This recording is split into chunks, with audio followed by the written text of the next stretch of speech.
కృష్ణా జిల్లా కానూరులో అర్ధరాత్రి కట్టపై ఇల్లు ధ్వంసం ఘటనపై వైసీపీ పెనమలూరు నియోజకవర్గ ఇన్ఛార్జ్ దేవభక్తుని చక్రవర్తి తీవ్ర ఆగ్రహం వ్యక్తం చేశారు. స్థానిక నియోజకవర్గ ఎమ్మెల్యే బోడే ప్రసాద్ ఆదేశాలతో అర్ధరాత్రి పేదల ఇల్లు కూల్చేశారంటూ ఆయన ఆరోపించారు.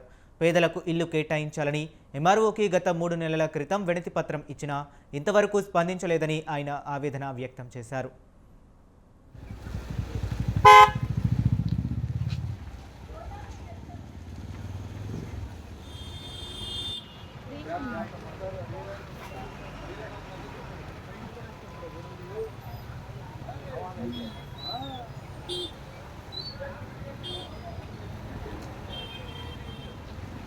మీరు కాసులు ముడుపులు తీసుకుని అక్రమార్జన జేయంగా పెట్టుకుని పెద్ద పెద్ద భవనాల్లో ఉన్నటువంటి వాళ్ళకందరికీ ఒక న్యాయంగా భావించి లేని నిరుపేదలైన వాళ్ళందరికీ కూడా ఒక చట్టం తీసుకొచ్చేటువంటి ఈ పరిస్థితిని మేము వ్యతిరేకిస్తున్నాం.